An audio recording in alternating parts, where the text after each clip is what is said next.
पाहता GS9 news Marathi channel व Sillod express news paper मध्ये आपलं स्वागत आहे। सत्य, स्पष्ट आणि निर्भीड पत्रकारितेचा विश्वास। रविकांत तुपकरांना पोलिसांची नोटीस, तुपकरांचा पलटवार। 27 ऑगस्टला मुंबईत आंदोलन होणारच अशा नोटिसींना घाबरत नाही म्हणत तुपकरांचा सरकारला इशारा। तुपकरांच्या मुंबई आंदोलनावर पोलिसांची नोटीस। बुलढाण्यातून शेतकरी आंदोलनाची मोठी बातमी समोर आली आहे। शेतकऱ्यांच्या कर्जमाफीसह विविध मागण्यांसाठी 27 ऑगस्ट रोजी मुंबईत आंदोलन करण्याची घोषणा करणारे शेतकरी नेते रविकांत तुपकर यांना पोलिसांनी प्रतिबंधात्मक नोटीस बजावली आहे। मात्र पोलिसांच्या या नोटिसीनंतरही तुपकर आपल्या आंदोलनावर ठाम असून अशा नोटिसींना आम्ही घाबरत नाही। 27 ऑगस्टला मुंबईत आंदोलन होणारच असा आक्रमक इशारा त्यांनी दिला आहे। बुलढाणा प्रतिनिधी सय्यद इरफान। बुलढाणा शहर पोलिसांनी भारतीय नागरिक सुरक्षा संहिता 2023 मधील कलम 168 अन्वये रविकांत तुपकरांना नोटीस बजावली आहे। आंदोलनादरम्यान कायदा सुव्यवस्थेला बाधा निर्माण होईल असं कोणतेही कृत्य करू नये, तसेच शासकीय बंगले, कार्यालय आणि वाहनांबाबत अनधिकृत ताबा, अडथळा किंवा नुकसान होणार नाही याची दक्षता घेण्याचे निर्देश पोलिसांनी दिले आहेत। मात्र या नोटिसीनंतर तुपकरांनी सरकार आणि प्रशासनावर जोरदार पलटवार केलाय। अशा नोटिसा आम्हाला नवीन नाहीत, आम्ही अशा नोटिसींना घाबरत नाही। शेतकऱ्यांच्या न्याय मागण्यासाठी आंदोलन करण्याचा अधिकार संविधानानं दिला आहे अशी भूमिका तुपकरांनी मांडली आहे।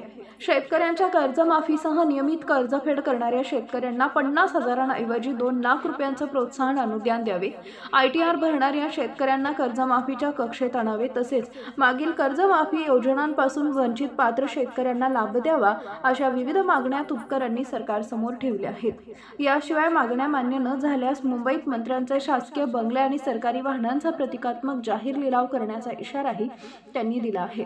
त्यामुळे पोलिसांची नोटीस, तुपकरांची आक्रमक भूमिका आणि 27 ऑगस्टच्या मुंबई आंदोलनाच्या पार्श्वभूमीवर आता सरकार काय निर्णय घेते याकडे संपूर्ण राज्यातील शेतकरी वर्गाचं लक्ष लागलंय। 27 ऑगस्टचे आंदोलन खरोखरच होते का? सरकार शेतकऱ्यांच्या मागण्यांवर सकारात्मक निर्णय घेते का? आणि पोलीस प्रशासन पुढील काय भूमिका घेते हे पाहणं महत्त्वाचं ठरणार आहे। GS9 न्यूज मराठी चॅनल व सिल्लोड एक्सप्रेस न्यूज पेपर आमचं न्यूज चॅनल सबस्क्राइब करा, लाईक करा, फेसबुक पेज फॉलो करा आणि ही बातमी जास्तीत जास्त शेअर करा। धन्यवाद।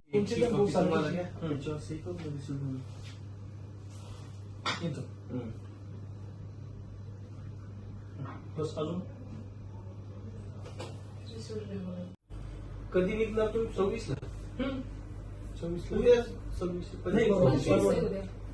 तुम्ही पण जाणार? नाही, माझी वाशिमला केस आहे अँटी करप्शनची।